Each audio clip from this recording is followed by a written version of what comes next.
Today on Here for the Right Reasons, Ashley, I, and Jared give advice for that dreaded 2-on-1 date. You are done. If you are talking to him about the other person, no matter whether you survive the 2-on-1 or not, it is over. Plus, Shanae is finally sent home, but Mara is becoming unhinged, and the women are falling in love with Clayton. We've got that plus so much more on today's Here for the Right Reasons. Hey guys, Christina Garibaldi here with Us Weekly senior editor Sarah Heron. Sarah, hi, how are you? Hi, Christina. We spent Valentine's Day with Clayton. We did. I can't think of a better way to spend Valentine's Day. I will say this episode moved a lot of pieces. We got a lot going on. I feel like we're getting there slowly, but those promos just keep promising me things that they're not giving me, and it's driving me nuts. Driving me insane. Like I fast forward. I need to fast forward to figure out what happened, who he slept with, and kind of figure this whole thing out. But yes, you did say some of the puzzle pieces were kind of put together. So we're starting to get some answers. Yeah. And that included the 2-on-1. And of course, when you think 2-on-1, you think Ashley I in the Badlands. So we caught up with Ashley, new mom Ashley, new dad Jared, to talk a little bit about 2-on-1s and their advice. So here's what they had to say about the 2-on-1 date. I don't understand. You are only on the date and that nobody else exists, because the second you start talking about the other person, you're already you're done. Points. You are done. If you are talking to him about the other person, no matter whether you survive the 2-on-1 or not, it is over. Yeah. And then Shanae kind of scripted what she was going to say going into it. Did you guys ever kind of script or think about what you were going to say going into a date? All the time. These people who are like, it's like, of course we're thinking constantly, what am I going to say? Don't look like an idiot. I would write down in my Bachelor diary, different conversations to have. Oh yeah. Or like a line where I'm like, oh shit, I got to remember that. That's a good one. It's a good one. Yeah. Oh yeah, of course. But that's what everybody does. If you're on a first date, it's like, okay, don't say this, do say that, so on and so forth. You're getting hungry, aren't you? But yeah, 1,000%. You always think about what you're going to say on dates. And anybody who tells you otherwise, I don't believe. Oh, yes. Ashley's 2-on-1 date. Legendary. It'll never beat Olivia Caridi and being abandoned in the ocean was kind of good too. But I think the best is Ashley I crying in the Badlands with Kelsey because they left both of them. But I did like Shanae's fairy expletive rant, which we'll get to, but Ashley has the cake, I think. She definitely does. All right, well, let's get into last night's episode. What kind of summed it up? What were your Bachelor buzzwords? I did Hail Marys. I don't know if I'm just feeling sporty from the Super Bowl, but it just felt like for me that these women were desperate and going for it. And I don't mean that to be mean, but it's clear, in my opinion, who the front runners are and the women who are left over, whether it's Shanae or it's Mara. They're kind of grasping at straws, and they're really throwing it all out there. And they all seem to be really invested in Clayton, which is kind of funny because we don't necessarily get it as an audience. But I feel like they're throwing some Hail Marys out there to try to sabotage other people, which, as we know in his Bachelor history, might help you for a second, but doesn't ever totally work. Right. I totally agree with you. Hail Marys is definitely a good one. Mine was questions because everybody was questioning everybody else's intentions. And then, Clayton had questions whether Genevieve was an actress. Thanks, Shanae, for that one. And then Mara, of course, questioning whether Sarah was ready for marriage. And then, we'll kind of get into more of that later. But yes, Mara had some Hail Marys and a lot of questions. 100%. But, if this is a show about love, it was just Valentine's Day, like we mentioned. Who are you shipping? I think it's obvious here, but I did try to, mix it up so we didn't have the same answer. But who are you shipping, Christina? It's Rachel all the way to the end. Based on the promos, maybe not. But for right now, the two of them have the strongest connection by far. Every time that she walks into the room or they're together, they are just totally in sync. He pretty much said that he was falling in love with her as well. And it definitely seems like they are on the fast track. But like we said, we don't really know what happens, but I like the two of them together. All they do is whisper and make out, but they seem to be on fast track. He's, bringing up hometown dates to her and not to anyone else that we're seeing. Mm-hmm. But then he got a girl like Susie, who's pulling the let's meet at the clock tower, dropping the first and falling in love with you. Mm-hmm. And I definitely think it's Rachel. But I got to give a shout out to Susie for putting herself out there. She seems super cute, and he's definitely into her. But I still think Rachel. But Susie had a great episode.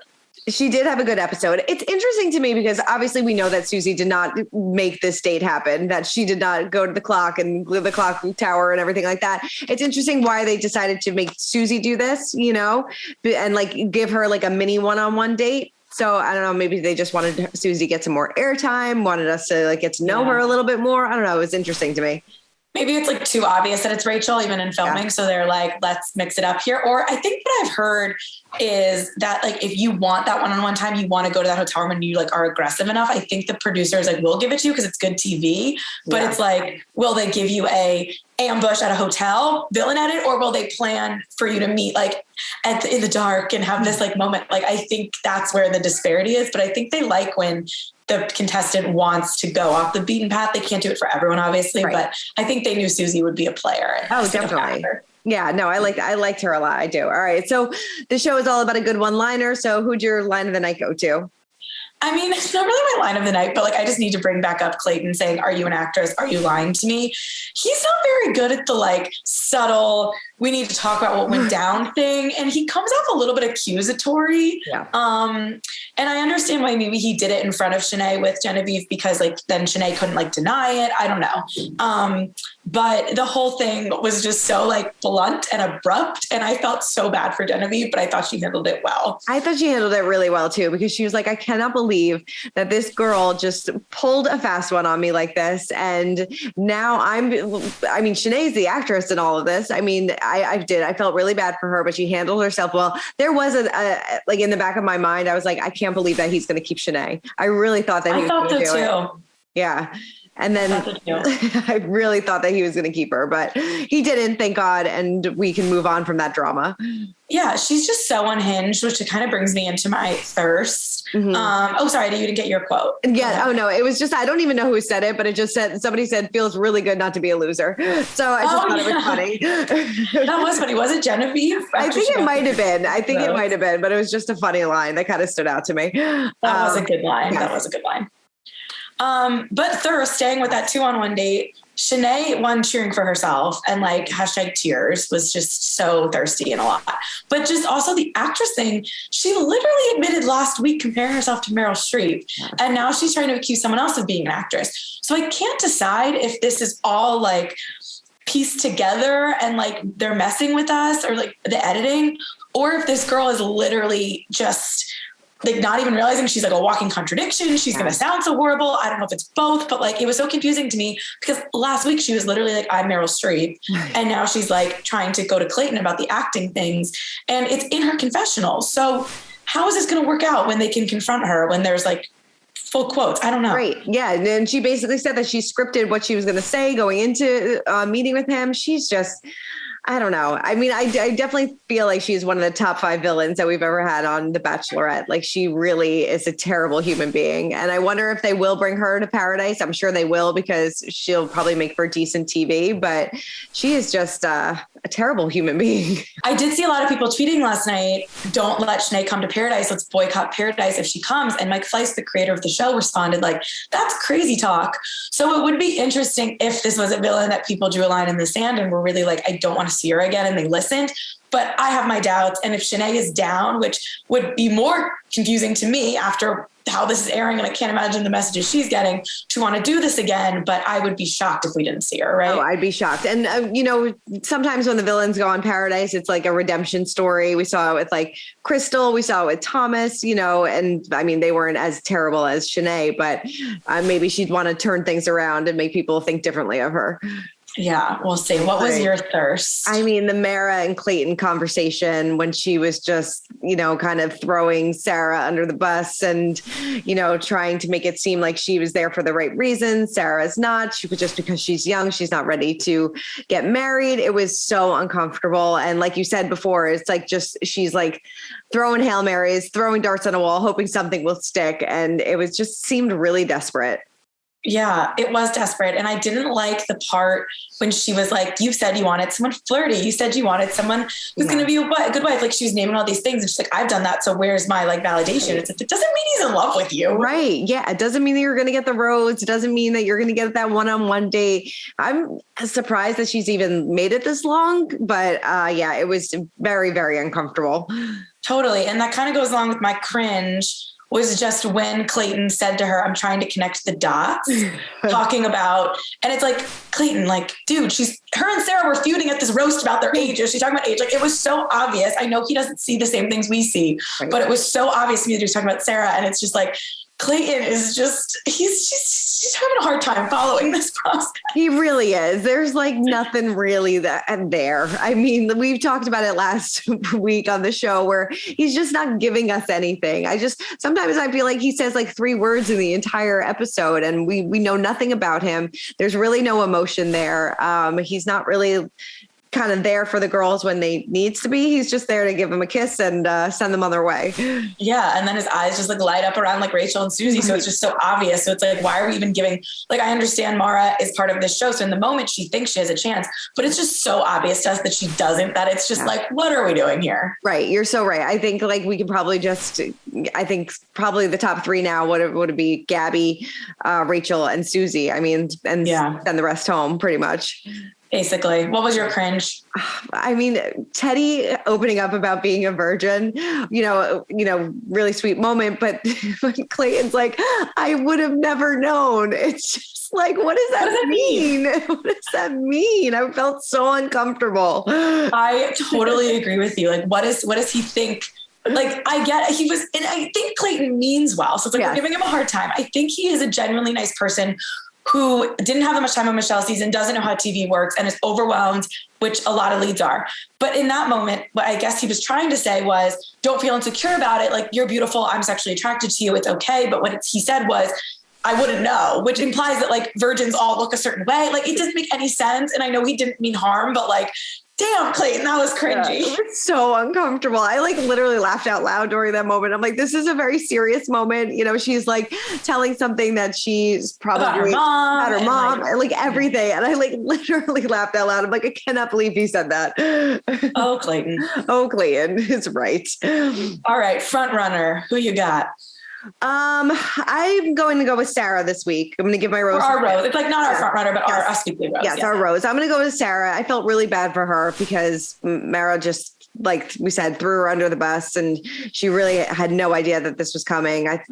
She was blindsided by this whole thing, and I thought she handled it really well. You could tell that she had genuine feelings for Clayton. She was crying, and she definitely wanted to be there. And she's like, I cannot believe that this person would do this to me and sabotage my relationship just because she's insecure about hers.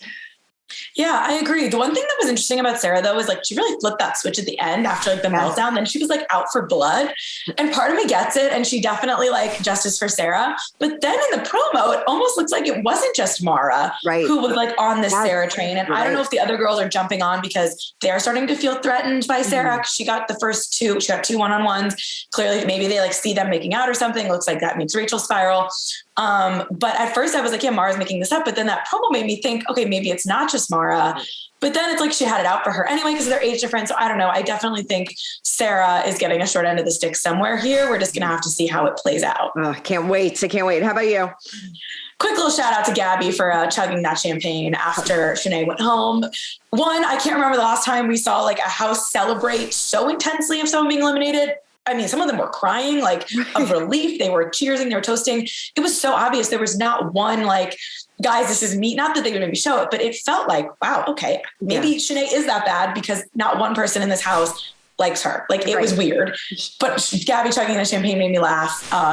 And I think she's very quickly, kind of getting the Bachelorette front runner edit there because people really like her. I think so too. I think you're totally right. But you're also so right. I never thought.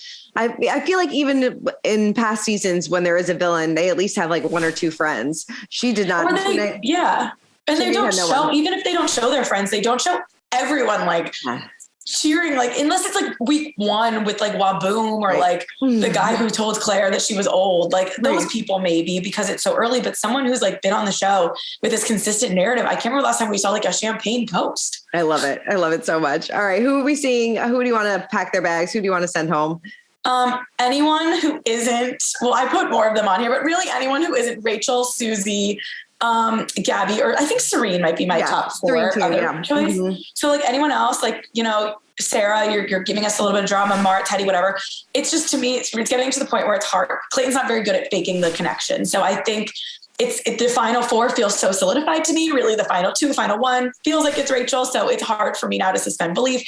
And I'm ready to send some of these girls home. Yeah, I have to agree with you. I put Mara on there, but I agree with you. Let's just, you know, trim all the excess right here and like get to hometowns. I'm ready for it. I'm ready to see how this drama unfolds. Clayton seems ready for it. When was the last time there was 9 people left that they're bringing up the hometowns on dates? Right. Yeah. And speaking of pack your bags, it was nice to get an international trip on The Bachelor once again. So good. I loved that. Yes, I did too. It feels like we're back in the swing of things and back to normal. But yeah, these promos keep on delivering, and I hope that the show does as well. I swear if the I'm so broken moment isn't as emotional as they're making it be, I'm going to be so mad because we have seen that clip thousands of times. I know. And God, it's going to be good. Hopefully we'll see. Sarah, who's on the podcast this week? I'm catching up with Peter and Dustin. So Peter Weber, who has been compared to Clayton, cannot wait to ask him how he feels about that and this season.